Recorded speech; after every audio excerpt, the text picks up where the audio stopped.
Hola, ¿qué tal? Buenas noches, señoras y señores. Hoy se encuentra en Murcia el presidente de la Sociedad Española de Medicina Familiar y Comunitaria, Josep Basora, que ha impartido una conferencia en la Real Academia de Medicina y Cirugía de la región de Murcia sobre el futuro de la atención primaria en el sistema de salud basado en el hospital. La SEMFIC es un colectivo profesional que reúne a casi 20.000 médicos de familia de toda España. Es, de hecho, la sociedad científica más numerosa del país. Hemos aprovechado esta circunstancia, la visita del doctor Basora a Murcia, para invitarle al programa. Doctor Basora, buenas noches. Muy buenas noches. Bienvenido.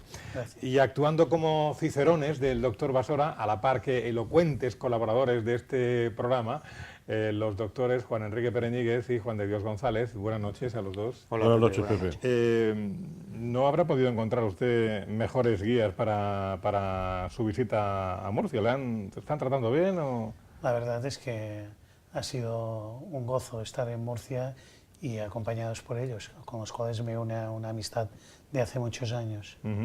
Bueno, yo le iba a hacer una pregunta genérica, como hago siempre con todos los invitados, pero no sabía hacer porque luego el doctor Pereñíguez sale por peteneras, así que le voy a dejar a que empiece él y haga... Yo también te quiero, Pepe, yo también te quiero. El cariño es mutuo, doctor Pereñíguez. Bueno, pues nosotros teníamos mucho interés en que Pep viniera a Murcia, ya le conocíamos, para que, bueno, las cosas en los últimos tiempos, en los últimos años, en los últimos meses, están cambiando. La atención primaria está cambiando en el sentido de que empieza a haber, si no un clamor, empieza a haber voces críticas comprometidas digo, con la sanidad pública, comprometidas con el sistema sanitario público, con lo que fue en su momento la reforma de la atención primaria, pero como todo en la vida necesita de introducción, de mejora, de cambios estructurales, en una palabra, de ilusionar y saber dar pasos hacia adelante. En ese sentido, la Real Academia de Medicina, tú sabes que ha sido siempre sensible, por lo menos hemos tenido capacidad de maniobra a la hora de traer invitados, de tener invitados, y nos parecía una ocasión magnífica, pues contar con Pep, a ver si podía venir. La Sociedad de Medicina de Familia de Murcia, encabezada por Nardi Tudela y todo su equipo, han hecho también todo lo posible porque esté aquí, y ha sido un verdadero gozo oír a Josep en la línea que nosotros pensábamos, ¿no? Es decir, las reformas son necesarias, hay que cambiar el chip y ya no valen los cambios de ya veremos mañana, ya ver lo que hacemos. Entonces, en ese sentido, yo creo que ha sido un verdadero placer, un verdadero gozo, y naturalmente él ha sentido el gozo de estar en la Plaza de las Flores, de ir por la avenida Alfonso X el Sabio, de reconocer un poco Murcia, de venir a Espinardo, de ver dónde estaba el Servicio Murciano de Salud y de pasar con nosotros un sitio, una tarde magnífica. Y luego lo hemos llevado a comer a un sitio extraordinario que está promocionado por un médico de familia, también de la Junta Directiva de Nardi Tudela, que se llama Juan. La Escuela de Hostelería Vesta. Y ha estado magníficamente atendido, magníficamente servido, y en voz alta podemos decir a la gente que vaya a formarse ahí, que vaya a comer ahí, ¿no? Muy bien. Hazle tú alguna pregunta, pues yo es que ya, después de la conferencia, yo no tengo nada que preguntar. Bueno, la verdad es que cuando a las personas le hablamos de médico de familia, muchas veces cuesta en el público el trabajo, ¿no? Porque al final todo el mundo, no, yo, médico de cabecera o de qué, usted, medicina general. ¿Cuándo nace la Sociedad Española de Medicina de Familia y por qué nace? Bueno, vamos a ver, en 1978 una persona que es visionaria de lo que tiene que ser un sistema nacional de salud, porque ahora nos parece fácil pues pensar pues que el Sistema Nacional de Salud siempre ha estado allá, pero el Sistema Nacional de Salud con una cobertura universal, es decir, cualquier persona con cualquier enfermedad que necesitara un tratamiento más caro, más barato, tiene por el pago de sus impuestos derecho a recibir una sanidad, ¿no? Entonces, cuando nace la reforma de la sanidad del Sistema Nacional de Salud, nace la especialidad de medicina de familia, de la mano de un académico de la Real Academia de Medicina de España, que es el profesor Segovia de Arana. Y nace con la idea de tener un médico, de recuperar la figura del médico de cabecera, la figura como el médico que siempre está al lado del enfermo y que lo intenta guiar por todo el sistema sanitario, pero es que además lo conoce conoce a su familia, conoce lo que le pasa en casa, conoce si está en el paro o no está en el paro, qué necesidades influyen en su salud y cómo poder aconsejarlo. Es el más cercano, el que se preocupa de él y que además aboga porque tenga un buen servicio sanitario a su lado. Este es el médico de familia. Esta sería la definición de un médico de familia. Pero también podemos pensar por qué médico de familia sí o médico de familia no. Nace en el 78 con la reforma de la atención primaria, después en 1984, pues pensando que un sistema nacional de salud al que le pedimos esta cercanía al paciente, pero que además sea eficiente, se tiene que basar en algo que tenga una evidencia, ¿no? Para aquel entonces ya empiezan a salir las primeras publicaciones de que la atención primaria es eficiente, tiene evidencia de que su coste-efectividad es, digamos, sostenible para un sistema nacional de salud. Y entonces es cuando todo el mundo ve la necesidad de crear a alguien que coordine lo que un paciente tiene, alguien que diagnostique y que sepa tratarlo más frecuente. Este es el gran auge de la medicina de familia en el mundo y que España, después del 84, pues lidera un sistema nacional de salud basado teóricamente en la atención primaria. Y el médico de familia siempre como que ha defendido siempre lo público. ¿Eso por qué? ¿Porque todos los médicos de familia tienen una ideología o son los valores de la medicina de familia lo que defiende lo público? Esto estábamos hablando un poco con el profesor y la verdad es que realmente un médico de familia defiende lo público porque tiene unos valores, la equidad, la universalidad, la sostenibilidad del sistema. Todos estos son valores que hacen pues, que nuestra apuesta sea pública, es decir, la medicina de familia tiene un sentido trabajando al lado del Sistema Nacional de Salud. Y esto es algo que nos hemos visto comprometidos durante todos estos años. Pero es que nuestro compromiso es con el Sistema Nacional de Salud, pero sobre todo nuestro compromiso es con el paciente, con la persona que tenemos delante. Es decir, nuestro compromiso es con la persona.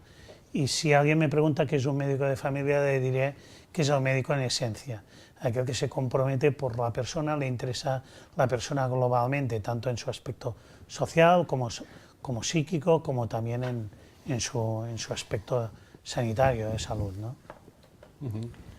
Bueno, yo, que solamente llevo en esto de la atención primaria casi 35 años, soy un convencido de las bondades del sistema. Es decir, nadie me tiene que convencer, después de vivir lo que viví y después de lo que he podido desarrollar como profesional y como persona, las bondades intrínsecas de la atención primaria. Es decir, cuando parece que solamente hace nada, nos quejábamos de la masificación de los ambulatorios, nos quejábamos del calor que pasábamos en las consultas, nos quejábamos de esperar 2 horas para ver al médico, nos quejábamos de la intensidad del volumen de recetas que se hacían, donde en aquella época los médicos eran otras víctimas más, y miramos un poco hacia adelante, que es donde hay que mirar, pues yo creo que las mejoras que se introdujeron con la reforma de la atención primaria son evidentes. Unas estructuras que ahí están para verlas, físicas, unos centros de salud, en muchos casos de magnífica planta, con su aire acondicionado, con sus profesionales en buenas condiciones, etcétera, etcétera, etcétera. Luego, el cambio, aunque solamente hubiera sido por eso, hubiera merecido la pena. No quiero entrar en contenido, es decir, el contenido de la cartera de servicios que hemos hablado en este programa repetidamente, es decir, ¿qué hace realmente un profesional con ese paciente que llega por la puerta? Lo ve, lo huele, lo mira, le toma la atención, todo eso mayoritariamente está protocolizado y además se va transmitiendo de generación en generación con el tema de la formación de médicos residentes. Pero esta visión no quiero que no sea idílica, porque no es idílica. Yo creo que también lo ha abordado Basora en su conferencia. Aquí tenemos varios problemas. Varios problemas que están muy relacionados con la necesidad de programas como este, como hemos repetido a lo largo de un montón de años. ¿Dónde está la promoción de la salud? ¿Dónde está la intensidad con el que el mensaje del médico de familia o del colectivo de los médicos de familia llega a la sociedad a la hora de la promoción de la salud, de la promoción de los hábitos, del efectivismo del deporte, de la necesidad de hábitos saludables? ¿Dónde está o cómo se puede hacer o dónde se puede mejorar en los temas de promoción, cómo está el tema de las vacunas, cómo se van resolviendo los problemas de salud, cuál es la afectación de nuestros hipertensos, qué control tienen, etcétera, etcétera, etcétera. Y no olvidemos que todo esto lo hacen los profesionales con sus pacientes, Pero el sistema se basa fundamentalmente en que son servicios públicos y los que dan ese servicio son los operativos y son los médicos de familia, que a diferencia de la gente del hospital, a los que tú sabes que le tengo especial cariño, no dejan de ser una anécdota en la vida de los pacientes. Una paciente ingresa 12 días, le hacen la mejor cirugía del mundo, porque se hace, y más en la región de Murcia, y lo conozco, y el que dice cirugía, dice medicina interna, o dice urología, o pediatría. El otro día estuvimos hablando de esto. Y después de esa magnífica relación, vuelve a la atención primaria, y ese día a día, y esa confianza en el equipo médico y de enfermería, etcétera, es el que desarrolla bien la atención primaria. Problema. El problema fundamentalmente, a mi juicio, salvo mejor criterio que tú tienes naturalmente, es cómo se gestiona eso. Lo primero que hay que hacer es tener al profesional contento, y hay que contentarlo, pero contentarlo no es, la gente piensa contento sueldo, no, contentarlo en su labor, en lo que debe de hacer, en el prestigio que debe ir asumiendo cara a la sociedad, en que sus dirigentes y sus directivos tienen que estar a su servicio, que no dejan de ser agentes para la mejora de los servicios primarios. Entonces, todo este conjunto de cosas, hemos visto la última movida en la región de Murcia con respecto a las sustituciones. Es decir, parece que alguien se levanta por la mañana y dice, voy a ver cómo fastidio esto. Y yo soy de los que, sabes tú, Pepe, soy de los que llora por la mañana, voy llorado al trabajo, voy llorado a ver a mi jefe, con los que tengo el máximo respeto y el máximo cariño. Por eso apuntaba al comienzo de la charla o de la introducción, que se van atisbando cada vez con más facilidad cuáles son las reformas. Él apuntaba algo muy importante, y es el presupuesto, los cuartos. Los cuartos para hacer cosas. ¿Quién puede organizar mejor los cuartos que el que está cerca de las necesidades? El empoderamiento del profesional. Al profesional hay que darle el poder que necesita, y necesita no para ser el mandarín, sino para poder ejecutar órdenes activas que puedan mejorar la situación del paciente, que empoderar al paciente, y además necesita gestionar sus propios recursos. Y esa gestión, esa autonomía de gestión, hay quien le llama, le llaman muchas cosas, pero nosotros llevamos reivindicando mucho tiempo, en general, para que se entienda, que con la administración haya un reparto proporcional, que conozcamos nuestros presupuestos y que los presupuestos nos lleven a metas posibles. Y esas metas posibles en el marco de un sistema regional y de un sistema nacional, quien mejor lo conoce es el médico de atención primaria. Sí, pero tú lo acabas... ¿Estás de acuerdo, no? Sí, pero totalmente. Con las personas mayores siempre hay que estar de acuerdo. Muy gracioso, ¿sabes?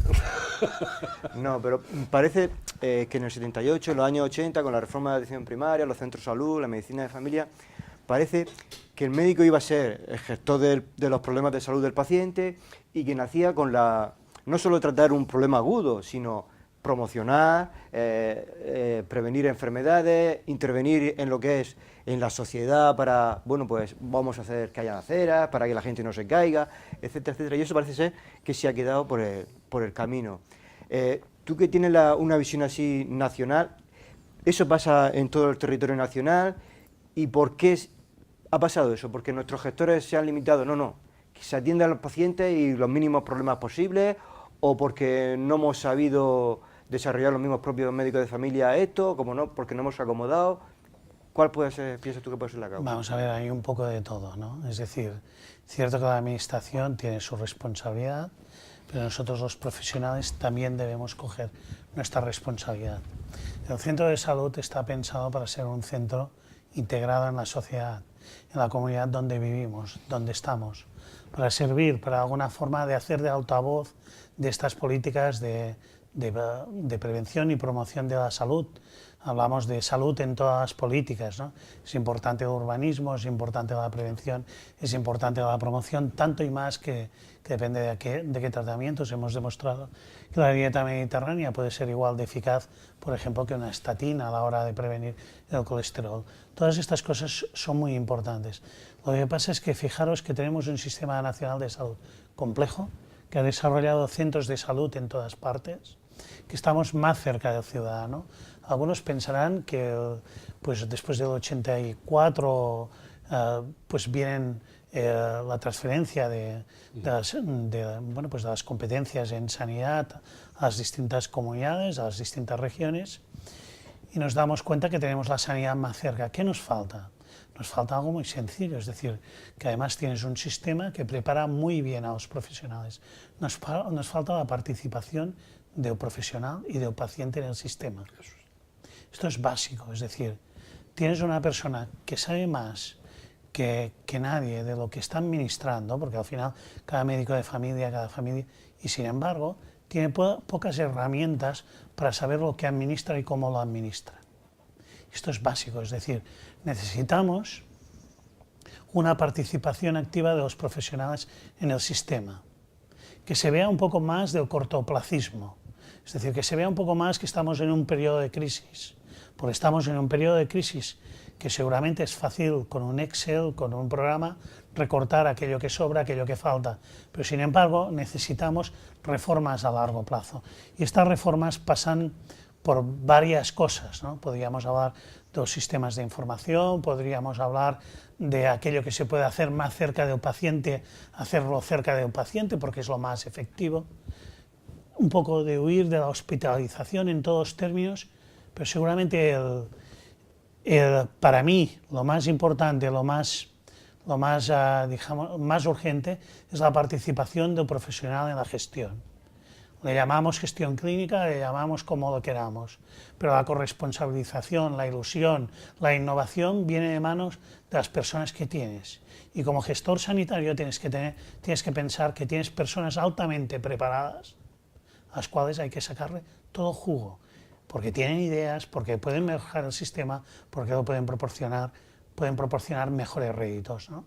Y además también aprovechar el paciente es la persona que sin duda, el paciente, sin duda hay sistemas de participación política, de participación ciudadana, pero yo quiero tener al paciente en mi centro de salud para que me diga lo que hacemos mal, lo que hacemos bien, lo que es mejorable, lo que no es mejorable, porque al final todo el sistema se basa en que el paciente esté bien atendido, en que el paciente goce de los niveles más altos de salud. Esta es nuestra misión, es por lo que hicimos Medicina de Familia. Bueno. Sí, no, yo sí, coincido, no es que coincida, es que es así. Es decir, el profesional sanitario de la primaria tiene que tener formación en gestión, primero tiene que tener formación como médico, en el amplio sentido del término, no el médico asistencial, sino el médico que sabe hacer promoción, prevención, sabe diagnosticar a sus pacientes, sabe tratarlos, y sabe llevarlo de la mano por el sistema. Esto lo decía Esteban Granero, por la complejidad del sistema es el que se tiene que atrever a llevarlo de la mano, porque a veces no nos enteramos ni nosotros de lo que está pasando en el interior del sistema, ¿no? Es decir, formación médica en el amplio sentido del término. Y lo hemos hablado muchas veces, tal vez la medicina interna va perdiendo protagonismo en el interior de los hospitales y donde realmente se ve la fuerza, la potencia y el interés de la medicina se ve en el médico de familia, en el médico general, ¿no? En el médico de cabecera de toda la vida. Yo reivindico el médico de familia porque me gusta. Es decir, las personas que viven aisladas son pocas, la mayoría de la gente vive en comunidad y vive en la familia. Y luego un segundo elemento, una vez que somos médicos, los médicos tocamos muchos recursos humanos y materiales, es decir, la sociedad pone en nuestras manos un montón de recursos que son muy caros. Y no estoy hablando de medicamentos, estoy hablando de sustituciones, estoy hablando de laboratorios, estoy hablando de resonancia, de pruebas de imagen, es decir, hay un montón de recursos que la sociedad pone en nuestras manos.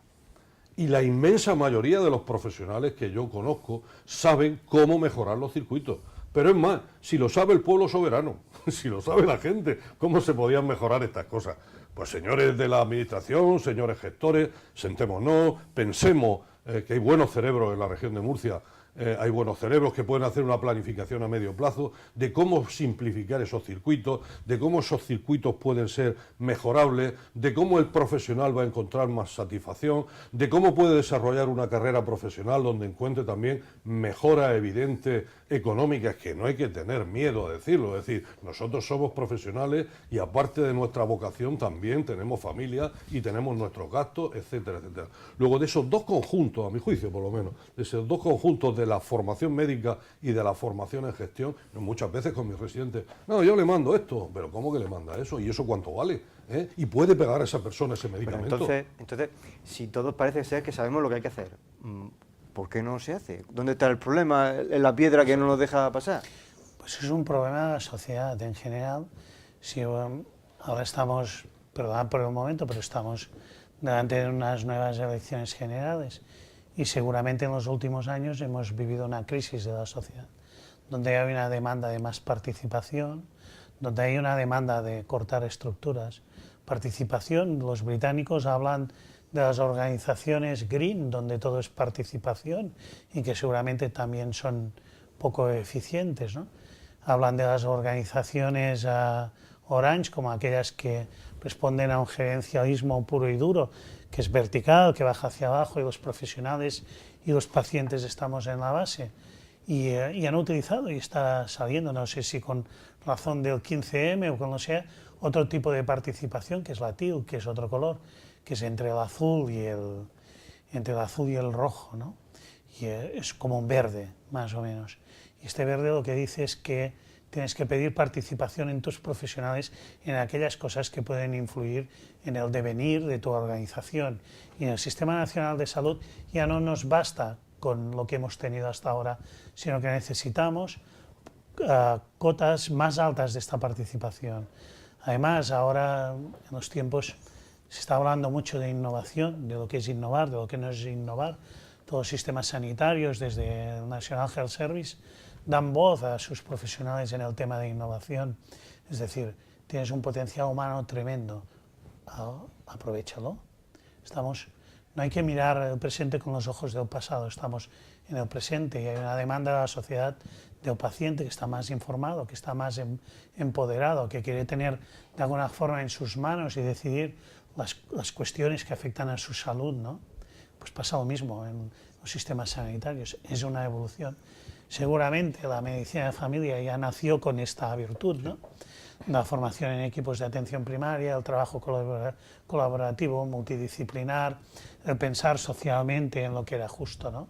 Esto, permítanme, pero es una ideología que tenemos las personas que trabajamos en un sistema nacional de salud. Es decir, nosotros pensamos en que el colectivo es más importante, las personas, las comunidades, las sociedades, ¿no? Y en esto es donde dirigimos y queremos que se tiene que dirigir la sanidad. Es decir, entendemos poco de crear unidades al uso para tratar determinada patología o determinado problema de salud, sino creemos que los problemas de salud se tienen que trabajar insertados en cómo es la persona, en su comunidad, en su vecindario. Por esto nacieron los centros de salud. Y es hora en este momento de sacarle el máximo provecho, pero no porque lo digamos nosotros tres, que podemos ser más o menos doctos, es que lo dice la Organización Mundial de la Salud, en su informe en el 2008 y en sus informes más recientes de dónde se tienen que apoyar los sistemas nacionales de salud, es que lo dice una organización tan poco comprometida como lo que podríamos ser el estado de bienestar, o sí o no, pero es la OCDE.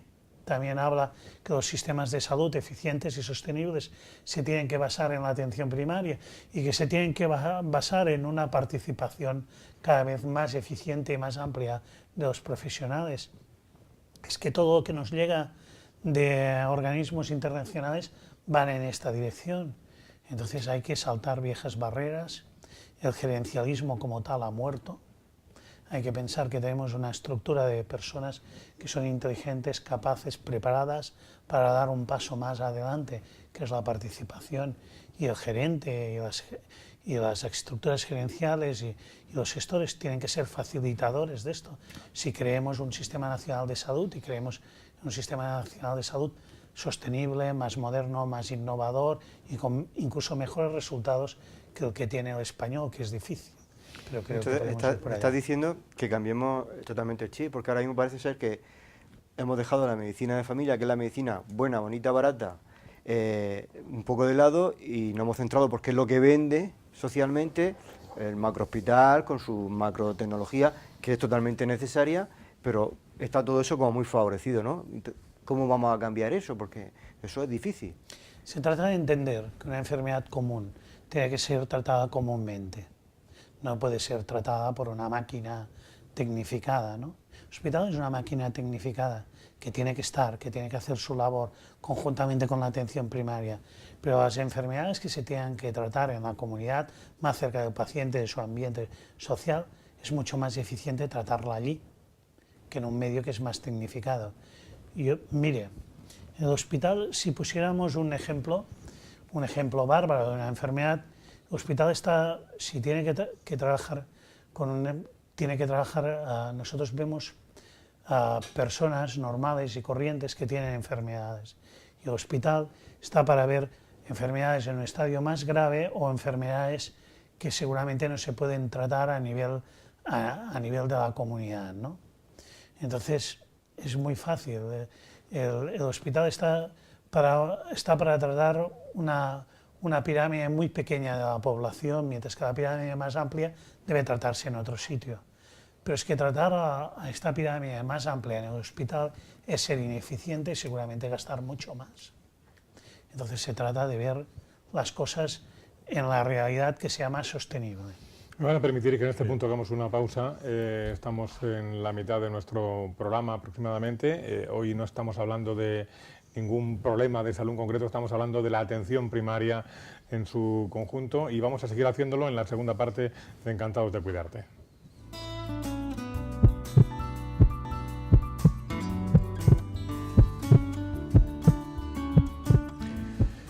Segunda parte de Encantados de Cuidarte. Hoy tenemos como invitado al doctor Josep Basora, que es el presidente de la Sociedad Española de Medicina de Familia y Comunitaria. Y con él nuestros colaboradores, amigos, los doctores Pereñíguez y González, hablando hoy de la atención primaria, porque el doctor Basora ha venido a Murcia hoy a dar una conferencia sobre el futuro de la atención primaria en el sistema de salud basado en el hospital. La verdad es que durante la primera parte del programa hemos hecho una serie de planteamientos sobre lo que es y lo que debiera ser, hacia dónde debería encaminarse la atención primaria en España, que funciona de maravilla, las cosas como sean, es un gran sistema de salud que tenemos, pero que requiere ciertas mejoras, muchas mejoras ya, dado la evolución de los tiempos. Y yo alguna vez le he leído y le he escuchado algunas declaraciones suyas, en el sentido de que la palabra no es hartos, ni siquiera cansados. Usted, creo, en alguna declaración ha dicho, estamos acostumbrados a oír a los responsables públicos, ministros de los diferentes gobiernos que han pasado por España, consejeros y consejeras de comunidades autónomas. Aquí también lo han dicho las consejeras últimas de Sanidad de la región de Murcia, que sí, que la atención primaria es lo más importante, que es lo más rentable, que es lo mejor, que hay que prestarle toda la atención del mundo, que sí, que estamos todos de acuerdo, pero a la hora de la verdad, ese compromiso, ese acuerdo, esa unanimidad que hay sobre la teoría, a la hora de la verdad, según ustedes, no se materializa, ¿verdad? Es así. Digamos que vivimos en una realidad teórica donde todo el mundo admite las bondades de la atención primaria. Todo el mundo campea de que la atención primaria, ahora que he llegado yo, va a ser, le voy a tener la máxima dedicación. Es mi prioridad. Mi prioridad va a ser esta, ¿no? Y en cambio la realidad es que al final el Sistema Nacional de Salud y el sistema de salud no se gestiona, se administra. Muchas veces lo imponderable de lo más urgente y lo imponderable del gasto y lo imponderable de controlar el presupuesto nos impide hacer las reformas y la valentía, la osadía para echar estas reformas adelante y para de alguna forma pues enfrentar lo que el Sistema Nacional de Salud necesita. Vamos a tener dentro de muy poco tiempo, uno de los retos más importantes va a ser el envejecimiento de la población. Una población que es un logro, creo, de la sociedad y del Sistema Nacional de Salud, que vivirá muchos más años, pero con muchas más enfermedades, porque es lógico, ¿no? Entonces, esto va a hacer inevitable que tengamos que repensar las cosas. y que las tengamos que repensar no haciendo lo de siempre, es decir, no nos servirá lo que siempre hemos hecho, es decir, montar una ciudad residencia para tratar los hipertensos que además tengan una insuficiencia cardíaca y tengan una diabetes. Esto no nos va a servir porque van a ser tantos que vamos a tener que volver a confiar y poner en prioridad la atención primaria de salud. Y esto quien no lo vea, pues va a ser torpe, es decir, hemos de pasar de la retórica a los hechos. Murcia creo que está ultimando su plan de crónicos para el Servicio Murciano de Salud. Hay otras comunidades en España que lo han hecho, pero este plan de crónicos justamente lo que tiene que potenciar es la atención primaria, el hacer valedor de esta agencia de salud que es la atención primaria, de este que está al lado del paciente, de este que tiene que abogar por el paciente y defenderlo en todo este Sistema Nacional de Salud, si no, no vamos a terminar ni por muchas guías y protocolos y pasos que se den en hacer una continuidad asistencial mejor, no vamos a conseguir. Es decir, necesitamos de alguna forma potenciar el papel del paciente en su propia enfermedad y también el de la atención primaria. Si no, los retos de salud no van a ser abordables. Y en esto la administración y también los profesionales, porque no se trata de cargar solamente en una parte, tenemos que dar un paso enfrente. Yo conozco muchos médicos de familia y a la Sociedad Murciana de Medicina de Familia aquí, que están dispuestos a dar este paso. Lo que necesitamos es que los demás también lo den y que empecemos este viaje conjunto hasta este Sistema Nacional de Salud que sea mucho más, por qué no decirlo, más humano, más tratable, más basado todavía más en la atención primaria. Muy bien, ¿por dónde seguimos? ¿No? Abordando un poco lo que él dice, ¿no? Nos guste o no nos guste, llevamos una trayectoria de unos determinados años donde los claros superan mucho más que los oscuros. Pero es verdad que se plantean nuevos retos. Y son nuevos retos no solamente de las enfermedades y los problemas de promoción y prevención de salud. Él apuntaba el tema del envejecimiento, el tema de las enfermedades crónicas va a ir a más, etcétera. Se habla de que aquí a 1, 2, 3 décadas estaremos cerca del 35-40% de la población mayor de 70 años, es decir, que estamos hablando de problemas muy importantes. Y esa aproximación al paciente necesita también, no solamente eso, sino que haya también nuevas fórmulas de gestión y no nuevas fórmulas de administración. Él apuntaba antes, ha dicho una frase que para mí impactante: las gerencias han muerto. Es decir, el papel administrador de la gerencia ya se hace poco operativo. Te doy una orden, recibo una orden, no. El tema va por otro lado. El tema es, vamos a sentarnos, vamos a participar, vamos a buscar soluciones a los problemas. Luego, nuevos retos de salud, nuevos retos en la gestión del sistema sanitario. Y en la región de Murcia, y tú los conoces, y él los conoce, y yo conozco también, hay gente tremendamente válida. Y no hacer lo que siempre se hace, y es tirar de la cadena. Porque es que parece que seleccionamos a los mejores no para promocionarlos, sino para quitárnoslos de en medio, ¿no? Yo creo que debemos de pasar de la gestión de la crisis, porque es que yo desde que me dedico a esto siempre no hubo ni un duro. Desde el año 85 no hay un duro. Y se fueron haciendo cosas. Y no había un duro, y se hicieron cosas. Y llegamos al 2016 y no sabemos el presupuesto de la atención primaria, no lo sabemos. En el área 1 no lo sabemos, o no nos lo pueden dar o no nos lo saben dar. Y me consta que por parte de estos directivos hay buena voluntad. Luego queremos dar un paso más y es que ese presupuesto inexistente llegue a nosotros para gestionarlo. Es decir, no, vamos a hacer las cosas con serenidad, pensando en el medio plazo, pensando que todos somos útiles a la gestión y que de alguna forma tenemos que dar respuesta a problemas de salud muy importantes. Cuando yo empecé, yo estuve 4 años dedicado a la gestión y se hablaba en aquella época de la dirección participativa por objetivo. Yo no sé si os acordáis de aquello. Pues esas cosas hay que ponerlas encima de la mesa, con el valor que puedan tener o no, se van superando esas ideas, pero participativa y por objetivo, dirección. La dirección debe ser participada por los órganos que componen y además debe definir sus objetivos, ¿no? A medio plazo, a largo plazo, etcétera, etcétera. En el último año la Administración Regional se ha cargado los consejos de salud, donde estaban los ciudadanos y estaban los profesionales y veían los requisitos que había en la zona. Por ejemplo, para llevar a mi hijo al colegio no hay una acera en la que pueda ir el niño andando y hacer un poco de ejercicio, ¿no? Y cuestiones de esas, ¿no? Antes has comentado que en Murcia se estaba haciendo un plan de crónicos, que en otras comunidades ya está hecho, etcétera. Muchas veces cuando hablamos con un paciente, pues dice, pues yo vengo de Francia y esto así no se hace, y en Francia estamos mejor, o yo vengo de una comunidad que esto está allí y aquí no está, ¿por qué no está? La Sociedad Española de Medicina de Familia se ha hecho estudios de cómo está la sanidad a nivel nacional y por cada comunidad. ¿Están todas las comunidades básicamente igual o hay alguna diferencia muy llamativa entre una y otras regiones? No, las comunidades no están igual, esto está claro. Está claro. Pero, digamos, hay alguien que intenta atacar el sistema autonómico como poco eficiente desde el momento en que no se prestan los mismos servicios en cada una de las comunidades. Esto debería ser al revés. Se debería ver la proximidad que ha dado la sanidad a las comunidades autónomas para sacar mejores réditos en salud, ¿no? Antes un paciente de Murcia para muchas cosas seguramente tenía que ir a Madrid o a Barcelona. Ahora esto no es así, ¿no?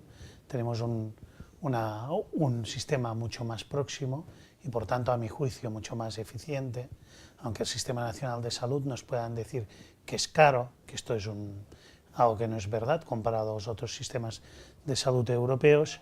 Lo que tenemos que tener en cuenta es que los servicios de salud autonómicos tendrían que ser vasos comunicantes y copiar las mejores prácticas, ¿no? Por ejemplo, ahora en Murcia se está dedicando un 14% del gasto sanitario a la atención primaria. ¿De dónde has sacado tú eso? Son datos que hemos sacado del Foro de Médicos de Atención Primaria. Estos datos son aproximados porque la verdad no las sabremos nunca. Y un 14% es un gasto bastante bajo. Bajo en el sentido pues que... Frente a un 65% del hospital. Efectivamente, o más, ¿no? En este caso. El 85%, hay un 15% que seguramente no sabríamos delimitar. Pero es que los sistemas europeos y la OCDE dicen que unos servicios nacionales de salud eficientes deberían dedicar un 25% del gasto a ambulatorio. Hablan de ambulatorio, que es un poco equiparable a lo que es la atención primaria, o lo que debería ser la atención primaria. Por tanto, estamos muy lejos. No es de las peores comunidades en cuanto a dedicación del gasto. En cuanto a pruebas diagnósticas, sabemos que la atención primaria es más eficiente si puede acceder a todas las pruebas diagnósticas. Murcia, sobre 15 pruebas diagnósticas, el médico de familia puede acceder a 9 o 10. Hay 6 más que, a diferencia de otras comunidades, no todas, hay muchas que están como Murcia, donde acceden a más pruebas diagnósticas. Hay un tema pues, que es clave pues, a la hora de economizar tiempo, de economizar tiempo profesional, que es dinero, porque a veces parece, se encuentra, es el tema de la receta electrónica. Es básico, la implementación de la receta electrónica. Que yo sepa, en el último cuadrante del mapa de España que estuve viendo, la receta electrónica no estaba completamente implementada en Murcia. Este es un tema que se ha descubierto que reduce un 30% las visitas al centro de salud. No tanto al médico, sino al conjunto del centro de salud. Entonces es una eficiencia para poder dedicar a otras formas que nos van muy bien, por ejemplo, intentar pues, hacer consultas grupales. Sabemos que el paciente, recomendando a un paciente sobre una enfermedad que tiene, a veces es el mejor consejero. Sabemos que la sociedad y los barrios se pueden organizar para ir a andar, para ir a pasar por el mejor itinerario para ir a la escuela, cualquier cosa, ¿no? Necesitamos este tiempo para poder hacer otras cosas. Sabemos que los sistemas de información son básicos, el tener acceso a todas las pruebas complementarias que tiene el hospital, verlas, ¿para qué? Para entrar en una medida de no repetir pruebas, de no repetir análisis. Aquí no sé cómo está, pero ha mejorado. Hay cosas en las cuales vamos a la cabeza, es decir, en sistemas informáticos vamos a la cabeza de Europa en muchas cosas. Y esto hay que decirlo, no todos son puntos negativos, ¿no? Pero necesitamos... En Murcia ocurre una cosa curiosísima al hilo de rápidamente. Tenemos un sistema informático OMI, un sistema informático hospitalario que no se comunican. En fin. Hay que comunicarse. Claro. Puedes tener un repositorio... Hay que comunicarse porque es el mismo paciente. Y porque es una eficiencia, es decir, oiga, mire, usted no es distinto paciente cuando se va a ver al digestólogo porque tiene que hacer una prueba complementaria que cuando llega a la atención primaria. Y yo quiero saber que le han hecho al hospital, y el médico del hospital tiene que saber lo que yo he pensado y qué plan diagnóstico le he dado. Entonces, ¿por qué no tener vasos comunicantes? Es más, podemos llegar más lejos. ¿Por qué el paciente no puede tener acceso a sus datos, a su información contenida en la historia clínica? No lo veamos como una barrera, sino también como una forma de responsabilidad del paciente en todo lo que está utilizando. Incluso para esto que hemos dicho de empoderamiento de la población, ¿por qué no va a poder tener disposición a esta información? Es suya, son sus datos de salud. Por aquí es por donde tenemos que andar, por esta senda. Entonces hay muchas cosas que se pueden hacer y que nos diferencian de una comunidad a otra. Nos diferencian a veces temas de tratamientos, por qué no decirlos.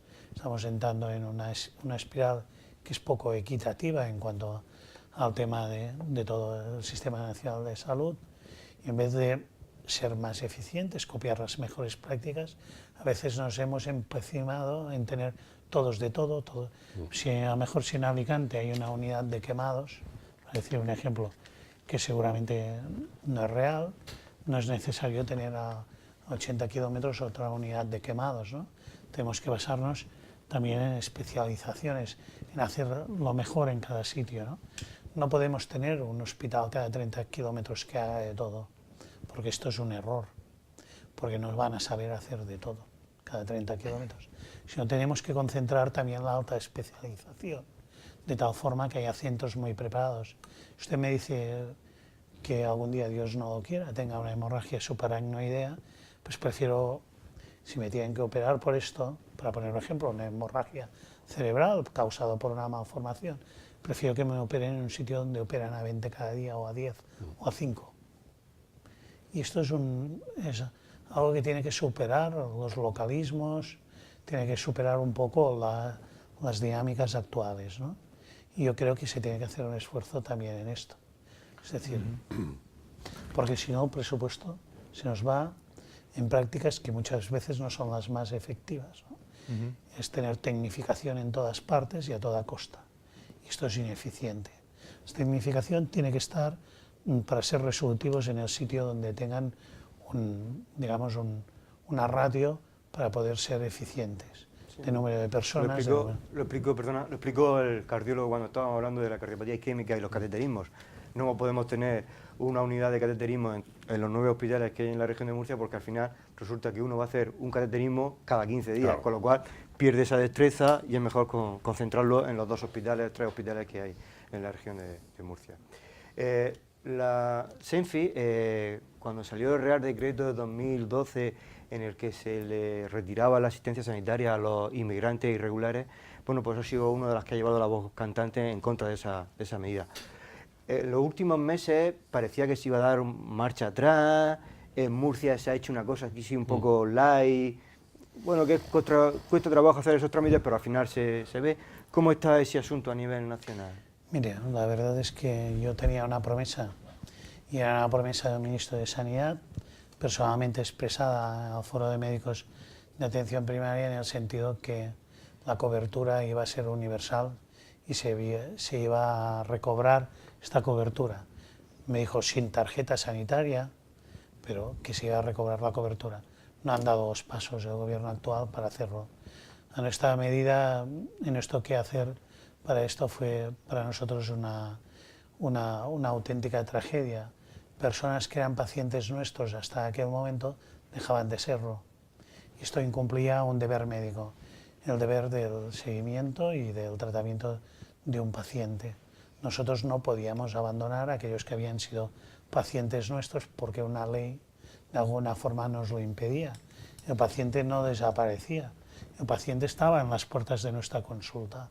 Y por tanto nosotros en aquel entonces, en algo que algunos tildaron de llamativo, hicimos una objeción de conciencia a esta medida. Esta objeción de conciencia tuvo el apoyo de la Organización Médica Colegial por el Código Deontológico Médico, es decir, a nosotros estaba violando los valores de la medicina de tratar a todos los pacientes por igual. Esto es algo muy, muy importante. Y aparte, también, mire, estamos preocupados por las personas, pero también por las comunidades. Es decir, no puede ser que pacientes que tengan una enfermedad dejen de ser tratados o se los tenga que tratar como contramedida por urgencias. Aquí ustedes están en un programa que intenta, sobre todo, encantados de cuidarte y de promocionar la salud, ¿no? Es más fácil tratar de prevenir una diabetes que tratar un diabético, tratar de prevenir una cardiopatía isquémica que tratarla, ¿no?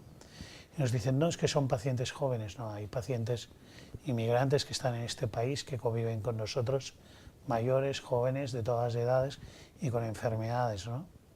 Esto constituimos un movimiento que se opuso a la medida, que creó una red, REDER, de asistencia a estas personas en los casos que las comunidades autónomas no os dejan asistir.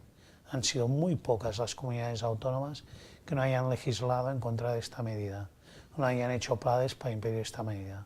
Por ejemplo, usted se imagina una ciudad como Barcelona, en el casco antiguo de Barcelona, donde la prevalencia de la tuberculosis es alta, dejas de tratar a estas personas, tienes una epidemia de tuberculosis muy amplia.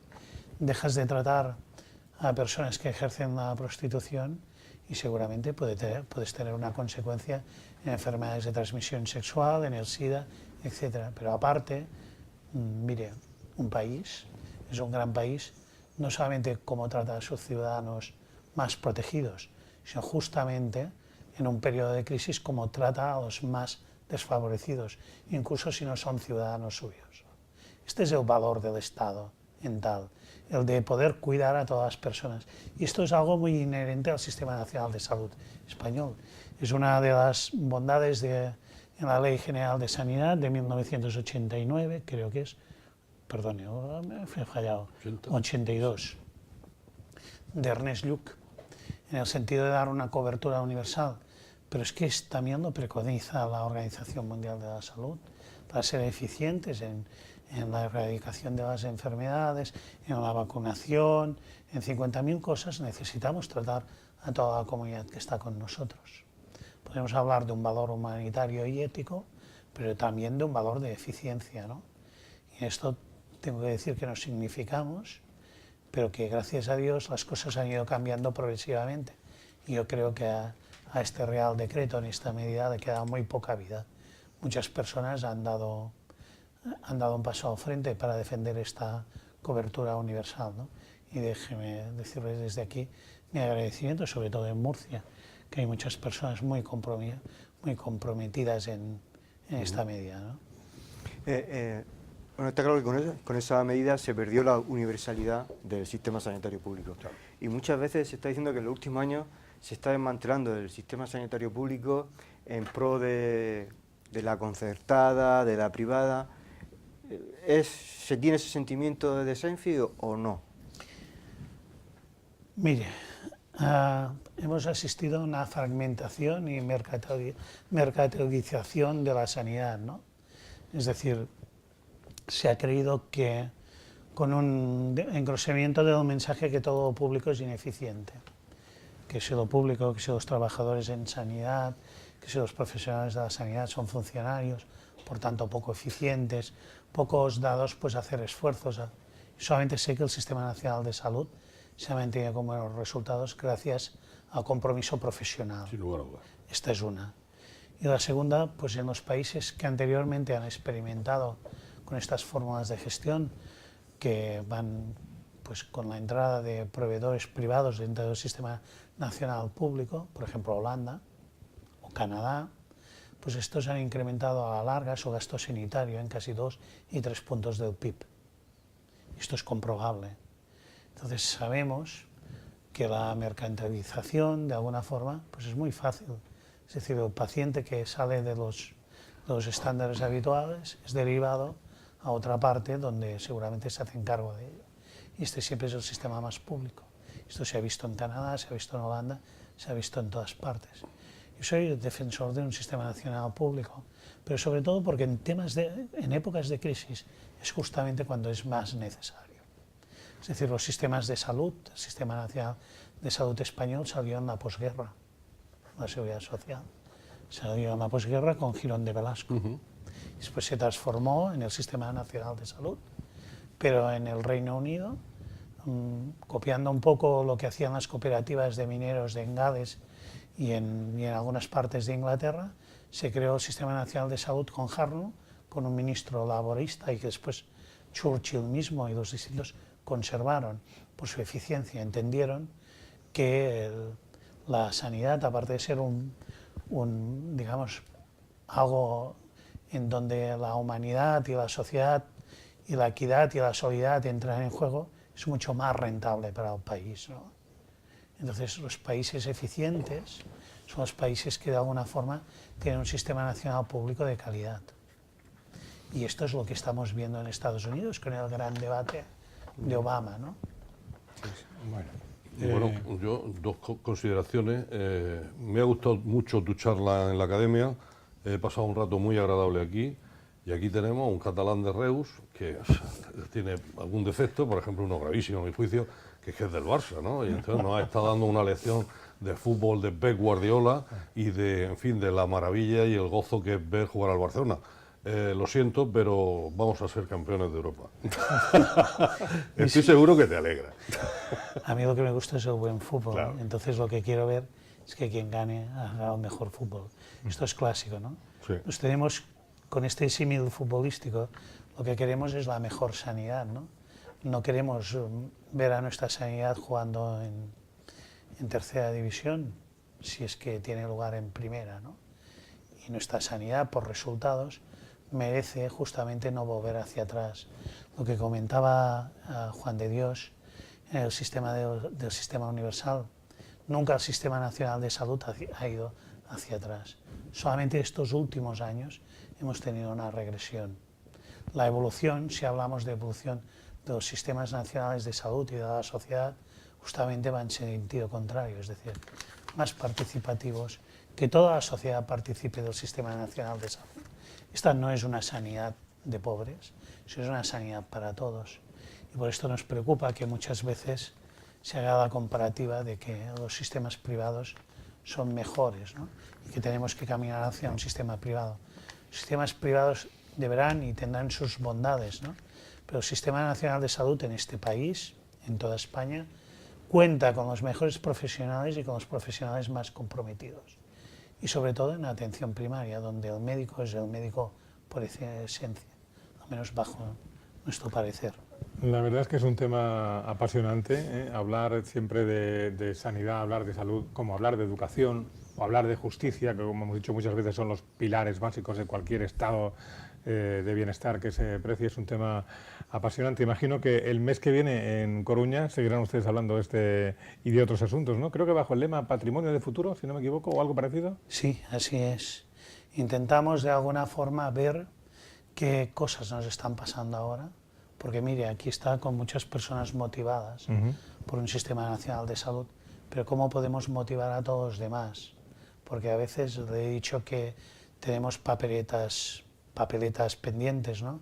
Una es la de la administración, pero otra puede ser de ilusionar en este camino, de innovar, de pensar, de repensar el futuro, ¿no? Y esto es lo que queremos proyectar en A Coruña. La verdad que hemos tenido un programa muy completo, porque hemos tenido las tres visiones, la suya como representante de este colectivo profesional en toda España, la del doctor Pereñíguez, que luego se me meto con él, pero hablo muy en serio, como profesional experto en este asunto y precursor, por así decirlo, de la medicina familia como especialidad en la región de Murcia, y del doctor González como médico más joven y por tanto impetuoso y con ganas de trabajar en este sentido. Ha sido una reunión desde mi punto de vista muy completa. Doctor Basora, muchas gracias, feliz estancia en Murcia, el tiempo que le quede estar con nosotros, y hasta una próxima ocasión. Muchas gracias a ustedes. Y a los doctores Pereñíguez y González nos vemos en un próximo programa. Muy bien, Pepe. Gracias. A ustedes también. Gracias por atendernos y hasta el próximo programa. Buenas noches.